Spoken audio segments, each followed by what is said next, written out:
So I'm going to talk about cluster scheduling. It's mainly focused on Sharcnet, but it's pretty general.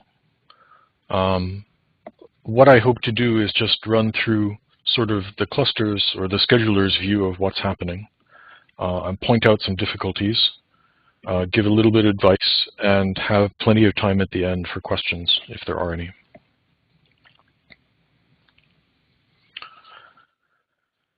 So first, we should probably make sure we're talking about the same thing. The way I view, as a sysadmin, I view a cluster as a set of these three different types of nodes. It's useful to distinguish them. So login nodes are what you normally see. They're connected to the outside network. It's where you log in, edit, compile, and submit jobs. Compute nodes you don't normally have direct access to, although we don't actually prevent that. It's where the scheduler will be running your jobs, and there are usually a lot more compute nodes than there are login nodes. The compute nodes usually have a special network, which is quite high speed, so that I/O can happen fast, and so MPI can run fast. And then there are admin and storage nodes, which hopefully you never have to know about the existence of. So it's mainly access to the compute nodes, which is what the scheduler is trying to do. The assumption is that there are more jobs that can run at any one time on the compute nodes, and therefore the scheduler needs to delay some jobs that you submitted to allow another set of jobs, possibly including yours, to run at some sort of schedule. A job has an environment that the scheduler cares about very much. The main part is the command, of course, but also what its standard in, out, and error files are. Probably the most important part of this is the runtime limits and the core requirements. So just terminologically, I'll say core to mean CPU. It doesn't necessarily mean chip, but it means an execution unit on which each thread of your program will run. The scheduler also allocates GPUs on clusters that have them, and may allocate other resources like licenses or even I/O bandwidth, although we don't do that.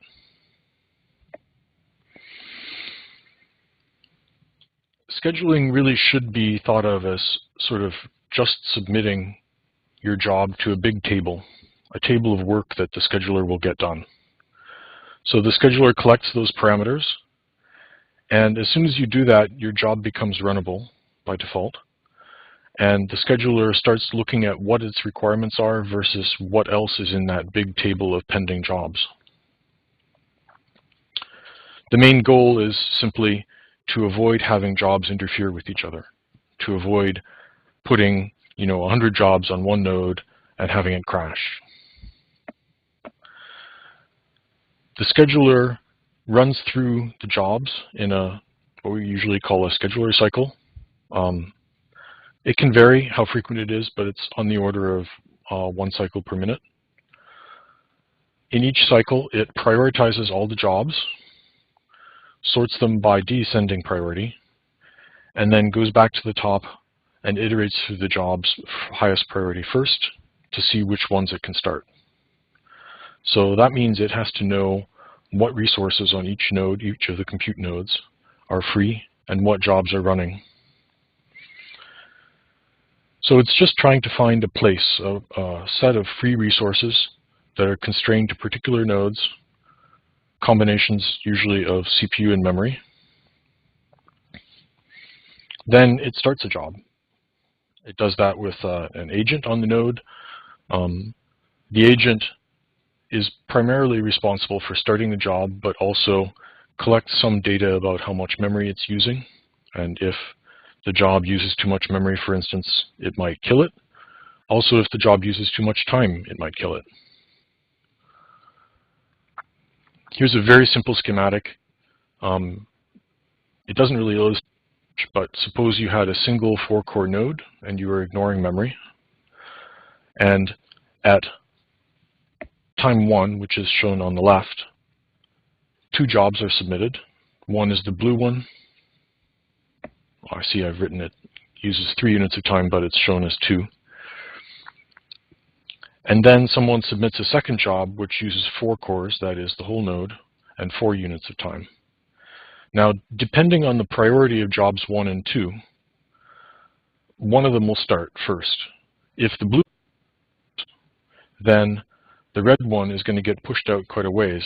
And the purpose of this is really just to show that once at time 1, when job 3 arrives, even though it's just a serial job, it will push out the starting time for job 2. Because when it arrives, there are 3 free cores, and the scheduler will start it immediately. So the scheduler, well, we who try to operate the clusters think of this as a problem, because a smaller job will normally start opportunistically, and that makes the larger jobs wait longer. And actually, it's not just a little bit longer, but depending on how big the job is, it can be exponentially bad. So if you think of it in sort of a statistical sense, the chances of one resource unit becoming free at any time multiplied by many resource units makes for a very low priority. The problem is not really that jobs are large, rather that they're picky. Any resource constraints cause this problem. So for instance, if the job is constrained to a particular layout, it needs 10 whole nodes, or it needs a whole bunch of memory. Those are the things that will cause it to pend longer and longer.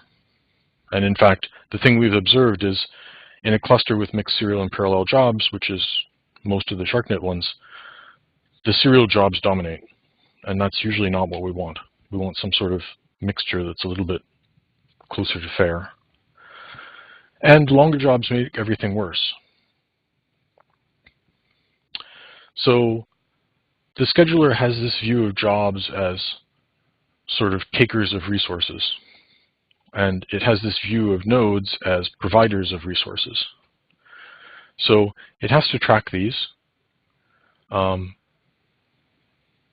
And you might be thinking, instead of allowing jobs to start opportunistically, it could plan ahead. And in fact, usually the term in scheduling that's used for this is reservations. Oh, there's a typo there. Reservations contain a resource allocation that hasn't yet happened. It's a future commitment of resources. When this happens, there are bubbles, because that commitment of resources is a boundary, and before that time, there may be some resources that are free. The scheduler can fill those bubbles, which is what we call backfill. But it only happens for relatively small and short jobs, backfill does. This sort of reservation planning is also quite compute intensive. The problem is that pretty much any change to the list of pending jobs requires a complete reschedule.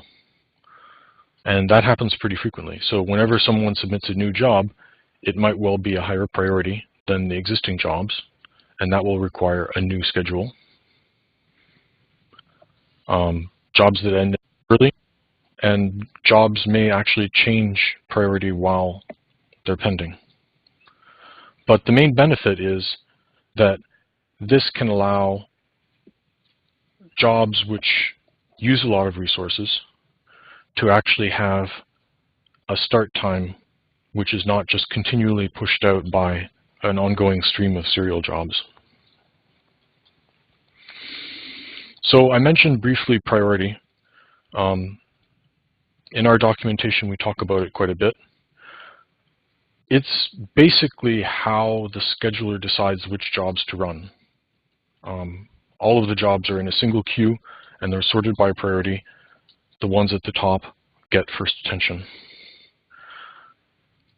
Rack jobs get a big priority boost. It's a static priority boost.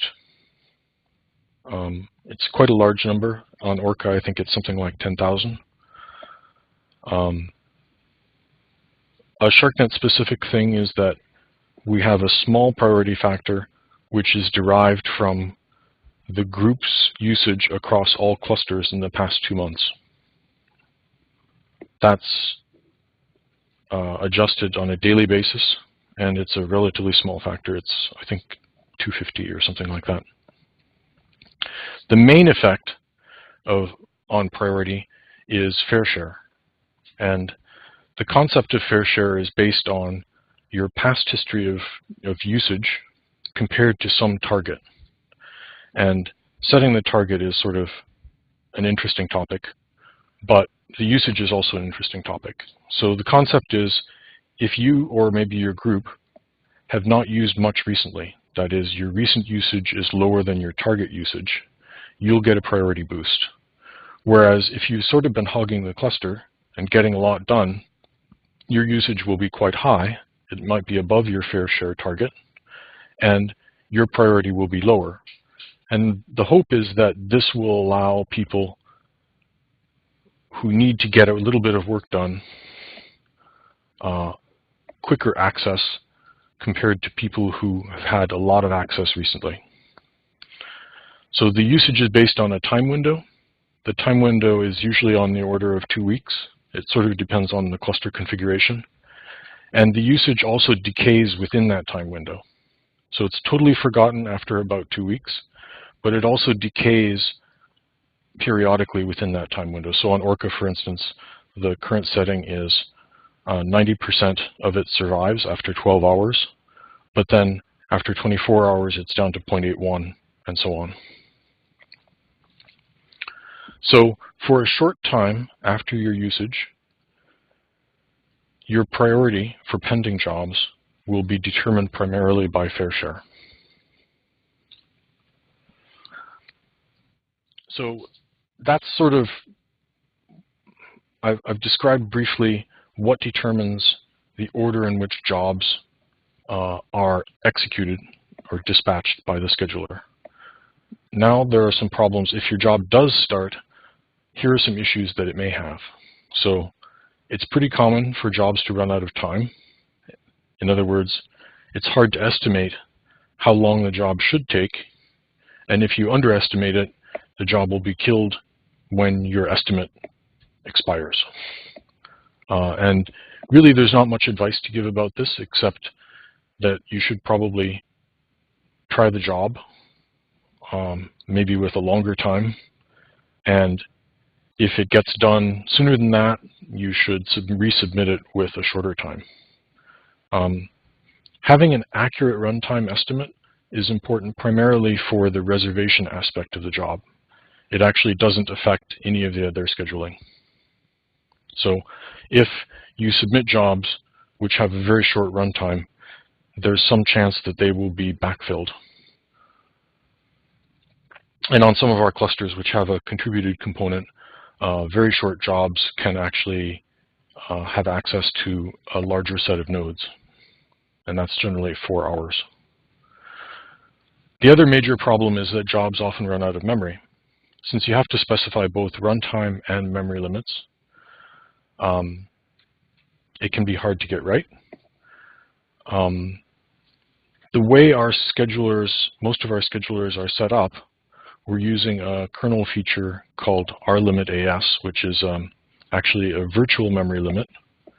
And it means that at some point, if your program does a memory allocation that exceeds that causes its size to exceed the limit that you specified, the allocation will fail, which means that your program can theoretically recognize that failure and act accordingly. So it doesn't have to just end. Maybe it can free up some other memory, for instance.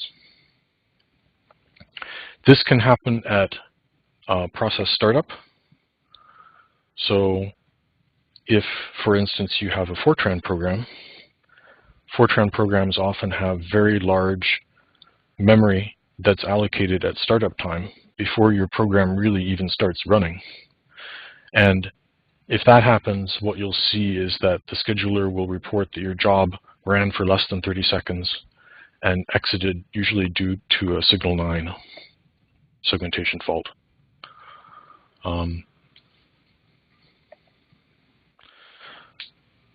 So there also can be problems with getting your program to run in the job environment, since the job is sort of like a freeze-dried process. You probably prototype it on a login or a development node, and so you're typing parameters. You may have shell and direction, things like that, and then you submit it as a job. The job environment we try to make as identical as possible to the login environment, but it's possible that there is some differences.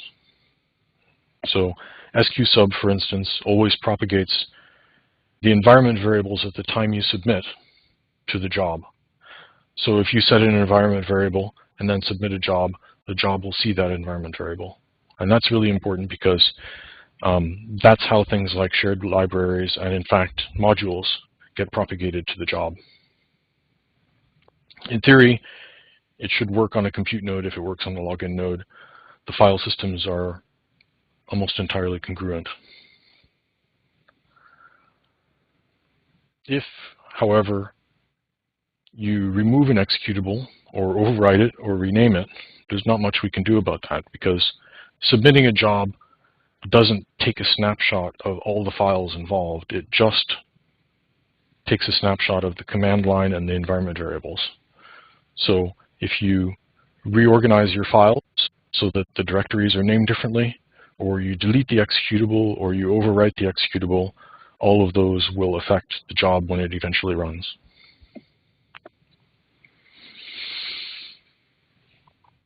All right, I already covered this slide pretty much. We can go back and talk about it if there are further questions. I/O is pretty important.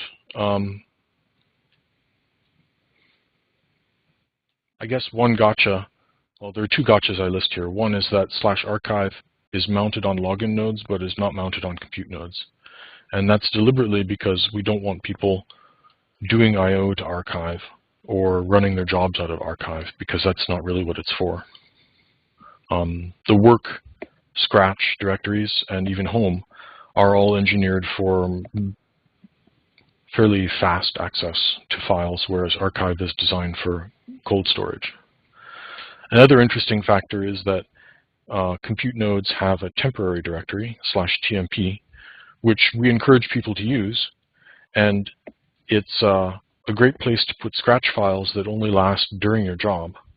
But it's also a little bit inconvenient because that TMP directory is not the same TMP directory as is on any other node, and in particular not on the login node. So it never makes sense to submit a job from TMP, for instance. And finally, just some advice about maintaining throughput on a cluster.